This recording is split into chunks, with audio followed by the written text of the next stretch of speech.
In today's episode of the Pathwing Presents podcast, I have an interesting guest here with me today. I'm with Krista Place, and she's sailing over as the head of marketing at Candidate. And that Candidate, the name is pretty much giving it away. So basically, they're having a very interesting marketplace model where you can refer your network so that they get hired and you get rewarded. So today we want to really jump into what that actually means. How Candidate is helping their clients to get great team members onto their team, but also how Krista is thinking about growth for the company. So Krista, welcome to the show. Great, thank you. Happy to be here. Awesome. Give us a 360 overview. What is Candidate all about in your own words? Yeah, so Candidate, we've taken the concept of an employee referral and expanded it to startup roles in the tech industry. So tech roles at tech startups. So what that means is we want to sign up qualified professionals to be referrers. And so they can refer their network and talent to roles that we've curated from startups. So this means we're actually building a two-sided marketplace. So we also need to get those startup employers to sign up their roles on our platform. And what we're super excited about is this brings us the opportunity for these employers to build a more diverse representation in their workforce, because they're getting quality referrals from talented professionals, but they're referrals beyond their own employee base, which allows for more diversity. Makes a whole lot of sense. If you're speaking about employers, what types of companies do typically benefit most from working with Candidate? And also maybe if you tell us very roughly on the pool of candidates, what typical roles which you guys specialize in, or is there certain regions, or maybe tell us a bit more about the two sides of Candidate. Yeah. So the employers our sweet spot is really that seed to Series B startup. Because they likely don't have recruiting teams. And so it's the hiring manager or CEO or the founders that are trying to go out and hire. And their postings on the big name job boards will get lost because they don't have the big brands out there yet to get recognized by potential candidates.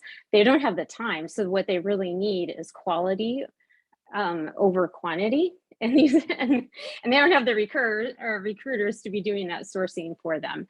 And so on the candidate and referrer side, the candidates, what again is, talk about that more diverse representation in tech, is candidates with non-traditional backgrounds can get noticed as well, because they have these referrers writing these, referrals up front that go to the employers as part of the application.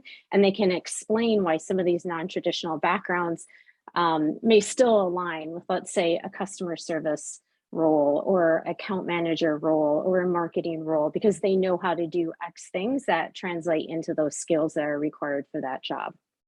Yeah, very. And very I will good. mention, I just want to mention too, that our referrers that sign up on the platform, what they get out of it is that, obviously that intrinsic good feeling of having helped a friend or a professional colleague, but they also do get paid a bonus. So for our employers, what they, instead of a direct placement, which they usually pay a percentage of the first year salary, they actually determine instead a bonus that they'll pay up front, and we share that bonus with the referrer when a hire is made. Yep. I see. Super interesting. And the employers that you work with, who typically reaches out? Is that even like a founder, because they haven't really gotten that HR function? Because you mentioned actually Series B, Series A, so they're a bit more further than that. Is it a head of HR? Who's typically the champion for Candidate within the startup? Yeah, it can be any of those, all of the above. Right now we get connected a lot through VCs and founders, but we also have cold outreach. And so we are looking at those, and we will do up to Series D, and we have definitely filled roles for them, or found our referrers have found candidates for those roles. And I do want to mention too, we are just US based right now. I see. Very, very good. How do they learn about you? You mentioned VCs, you mentioned outbound a little bit. Is there other ways how people learn about Candidate on the employee or on the candidate side? Yeah, great question. So I started as head of marketing in November. I was the first marketing hire. As of Monday, I'll have 2.5 employees. So learning about us, when I started, the company had used an agency to kind of help them get off the ground. And that was primarily focused on doing some organic social and some paid social ads. I came in and, I'm a big, especially with my background with some of the big brands I've worked with before, I'm a big believer in content management. So we start to build that brand awareness and thought leadership so we can have trust and legitimacy. So people, and you can build that rapport. So recently launched our resource center with a lot of great content about trends in the tech market, and also kind of some how-tos and success stories. But what we hope to do then is develop some more of our free channels, get some SEO going, have that people learn about us, read, we had an article about the Great Resignation and what's next for a lot of these people who left in the last year. What are they looking for next? And so start to get that awareness of who candidate is, and then, a little bit of interest, poke around on our website, maybe sign up as a refer because it's free. Now with employers, same idea. We are starting to develop content. We are doing co-authoring with some of our advisors that are very involved in the diversity, equity, and inclusion space, and have resources there that we can share with employers and help them bring them in and sign up, because it is free for everyone to sign up. Employers only pay if they actually make a hire. Right. That's actually a very interesting model. What role, because you mentioned inbound a bit, what role do you attribute for the website? Like, how do you as a sort of head of marketing think about the website, and what role should it take moving forward? Oh, I think, obviously the more we can personalize our customer journey, that would be fantastic. I came from Zillow, and that was a big initiative there. We're pretty far away from that, but I think, our site should be able to answer those questions that we've learned our customers want to know.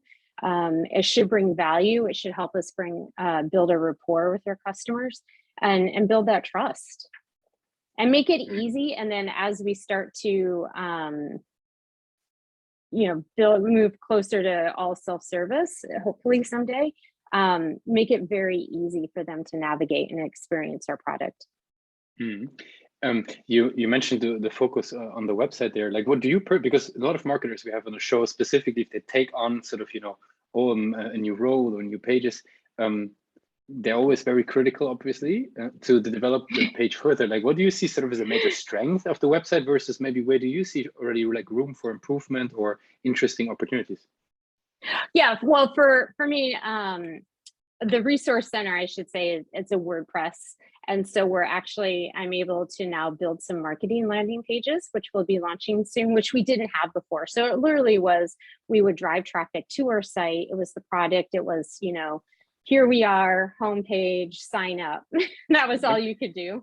Yep. So I am launching marketing landing pages that one for the refer side of it, one for the employer side of it, where we can start to have more messages targeted to answering the questions that we know they always have, and explaining the process before we do come sign up. Then the next step is to get to the sign up form.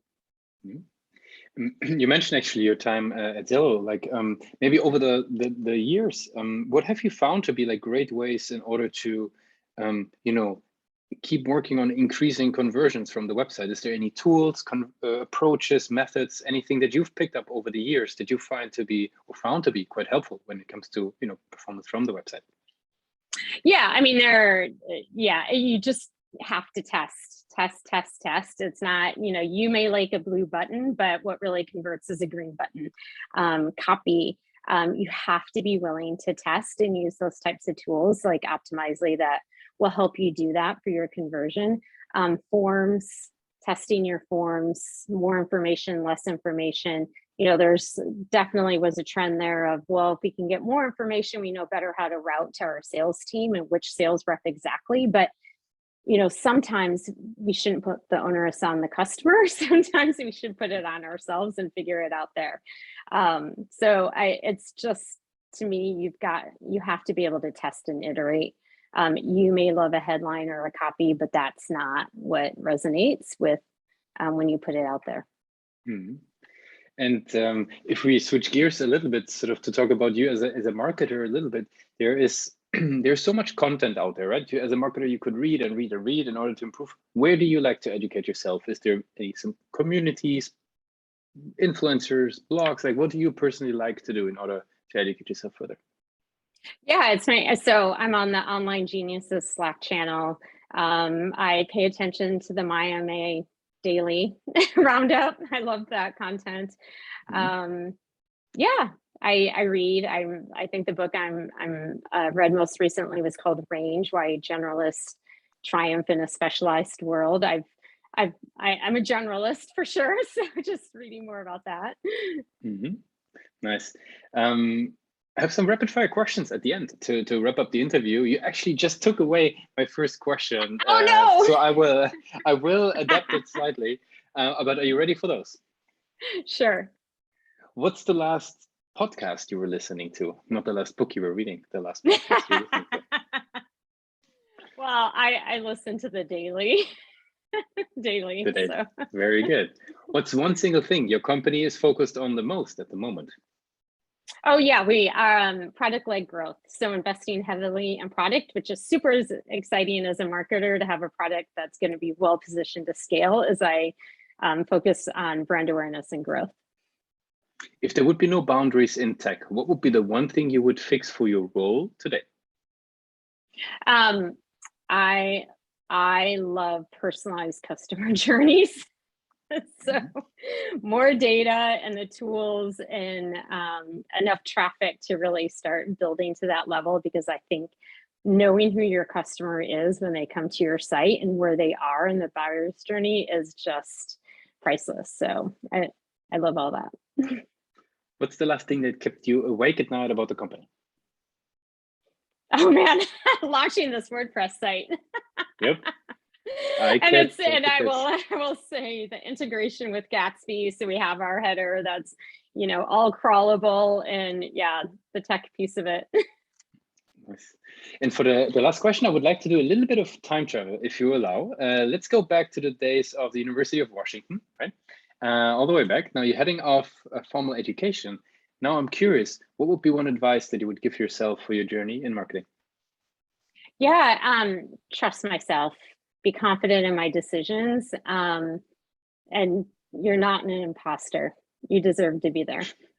Very kind. I think a lot of people sometimes need to hear that. Very good. I really like it.